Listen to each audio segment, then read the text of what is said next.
lahan tanah kita masih sangat luas untuk dieksplorasi, baik infrastruktur, baik itu untuk oil and gas, mining, masih sangat luas. IT ini sudah sangat tahu ya, telco sangat booming. Itu high-tech orang sudah sangat biasa ikut dari dua industri itu. Jadi nggak akan kekurangan lahan kerja deh buat mereka yang lulusan tinggi karena mempelajarinya IT dan informatika. Jadi pas pilihan Anda dulu 2 tahun lalu atau orang tua Anda memilih itu pas. Oke? Terus yang berikutnya adalah perusahaan. Cara perusahaan, oke lah mereka sudah mengerti project management. Beberapa sudah punya PMO, misalkan contoh di tempat saya sudah ada PMO, tempat saya juga ada PMO. Cuma belum semua perusahaan punya PMO ya. PMO itu adalah itu ya, yang hari ini tema kita project management office. Dan kalaupun ada project manager, nggak semuanya punya sertifikasi.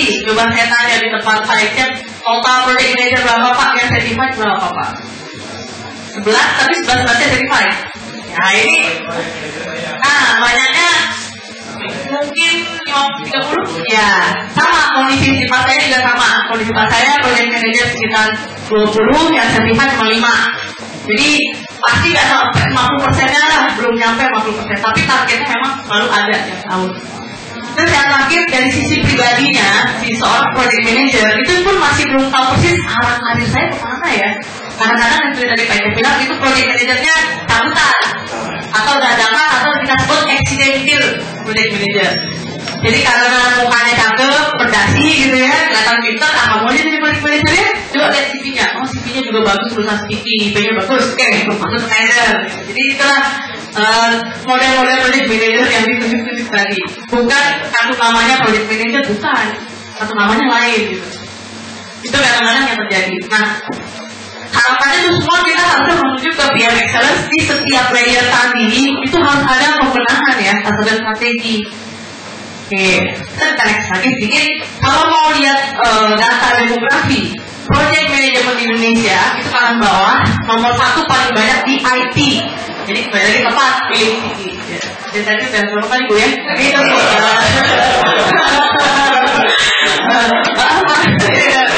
jadi pemilihan IT lah ya, yang ini memilih informatika dan IT itu tepat karena memang banyak sekali dibutuhkan jadi IT. Project management paling banyak di IT, nomor 2 di oil and gas, nomor 3 construction, nomor 4 telco. Oke, nah ini komposisi praktisinya aja. Tapi kalau lihat dari demografinya member kita, PMI chapter member, nomor 1-nya apa? Telco. Artinya, walaupun orang-orang telco project manager lebih sedikit daripada kami-kami di IT atau mungkin di tempat saya kayak construction atau manufacturing gitu ya, itu orang-orang telco lebih agresif dalam menginvestasikan dirinya untuk mempelajari ilmu manajemen proyek, ikut seminar, ikut event, ikut membership, itu mereka lebih eager. Gitu. Itu kenapa saya juga itu suatu fenomena sendiri ya. Karena yang IT oke lah orang yang banyak, constructionnya malah kecil. Jadi kalau saya lagi ketemu ada nggak di sini bapak ibu yang kerja di construction? Masih nggak ada kan? Ada nggak? Kalau boleh beli tanah pasti minimal 1-2 maksimum. Itu fenomena setiap event kita pasti gitu. Setiap event walaupun PMI bikin event yang project management for construction gitu ya. Tapi yang datang tetap banyak orang telco, orang IT, constructionnya sedikit. Mungkin karena banyak di project, ya Pak ya. Nah, jadi Pak Indra, IT Pak ya.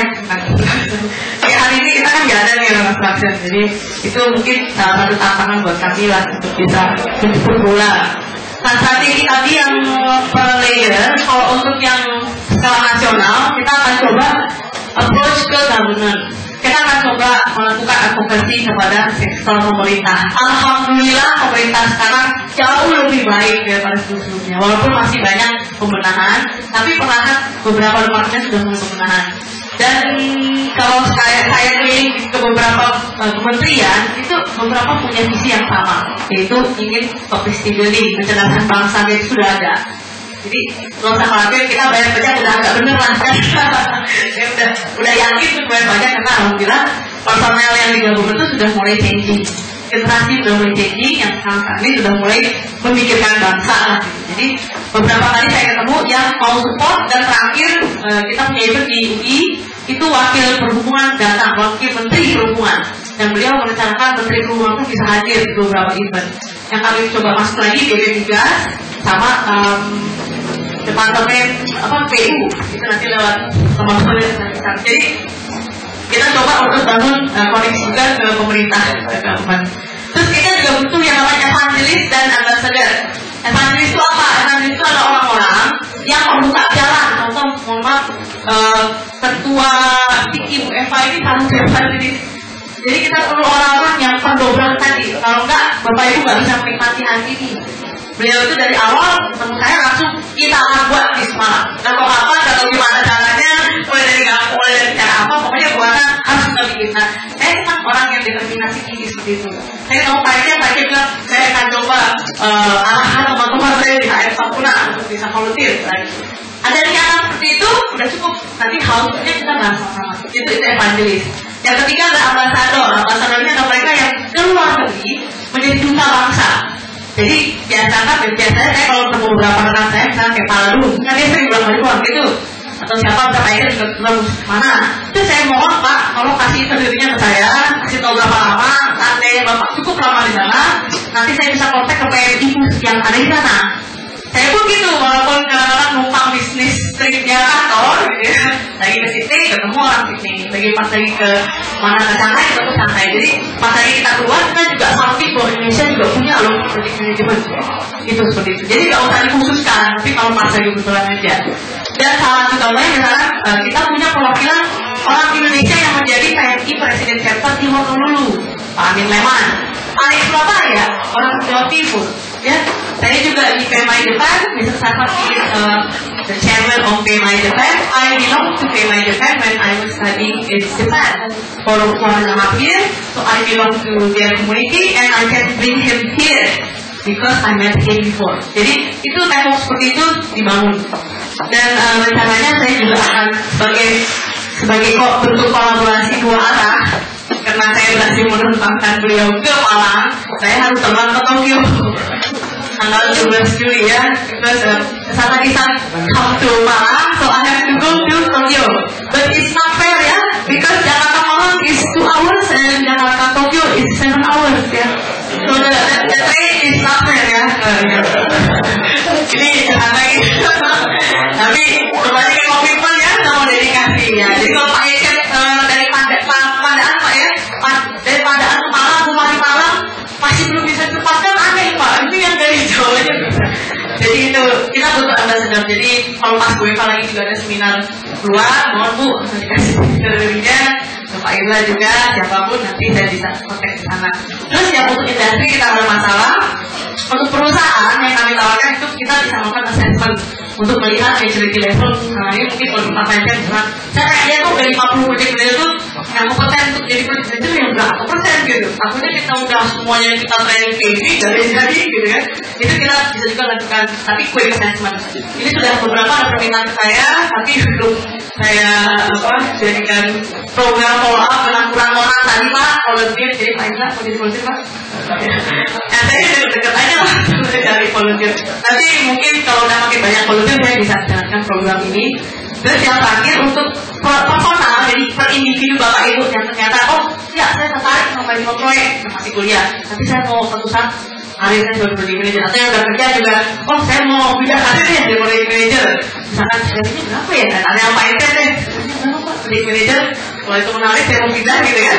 Itu cara-caranya adalah mengikuti sosialisasi awal seperti kita lakukan hari ini. Ini sosialisasi awal. Nanti ada lagi misalkan acara-acara lainnya, hadiri aja. Kalau ini kan untuk investasi sendiri. Dulu pun saya seumuran yang masih kuliah pun saya kalau ada event saya hadir. Apalagi kalau event untuk mahasiswanya gratis, ada potongan saya ambil. Jadi kalau lagi pas mau ujian ya. Oke, siapa sih PMI itu? PMI itu didirikan tahun 69 di Pennsylvania, Amerika Serikat.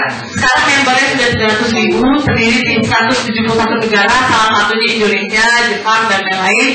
Oke, standar atau framework yang dihasilkan adalah project management saja, specialized, jadi nggak keluarin yang lain-lain.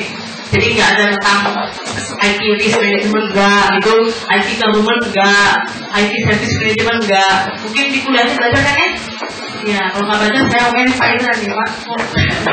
Jadi kayak COVID, TOGAF, itu kan kita IT governance enggak. Jadi spesifik PMI itu khusus project management. Dan ada 5 sertifikasi yang diberikan, yang disediakan.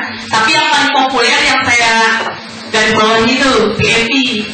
Ya, itu project management profesional. Paling populer kenapa? Karena itu yang sertifikat profesi yang paling dicari. Oke. Tapi kalau untuk rekan-rekan yang misalkan, oh saya belum banyak pengalaman proyek, atau saya bukan project manager, atau saya baru lulus, gitu ya. Mau ambil sertifikasi gimana? Ambil yang CAPM aja. CAPM itu Certified Associate Project Management. Itu sebenarnya ujiannya dari PMP cuma lebih mudah karena tidak ada pertanyaan yang berbau case tadi tentang profesionalisme project manager. Nah, tentang Indonesia sendiri itu didirikan tahun 96. Membernya sekitar 300 sekarang, dan tugas kita mensosialisasi ilmu ini ke kampus, ke service provider, ke umum, ke government, ke semua tadi layer tadi. Sehingga diharapkan capacity building kita di area project management bisa naik gitu. Dan juga kita tidak high-tech-an lagi karena cukup banyak kualifikasi project manager yang bisa kita rekrut. Jadi kendalanya itu apa yang dipelajari di kampus itu kadang-kadang belum cukup untuk bisa langsung bekerja sebagai project manager. Pasti harus ada training lagi atau on the job learning. Dan itu yang saya mau coba dikecil-kecilkan terus gapnya. Itu salah satu tugas saya sebagai VP Education. Jalan terus roadshow ke universitas, ketemu Bapak Ibu dosen, Bapak Ibu rektor, untuk bisa menyalakan persepsi yang kami butuhkan praktisi begini loh. Jadi ngajarnya inputnya ke situ. Atau Bapak Ibu dosennya riset, yang kita butuhin problem gini loh. Jadi risetnya ke situ gitu. Itu supaya matching. Jadi gapnya makin mengecil. Oke, terus yang berikutnya program kita ada cukup banyak. Mungkin saya 5 menit lagi. Yang pertama adalah untuk Bapak Ibu atau rekan-rekan yang masih mahasiswa atau kurang dari 4 tahun pengalaman. Saran saya adalah belajar.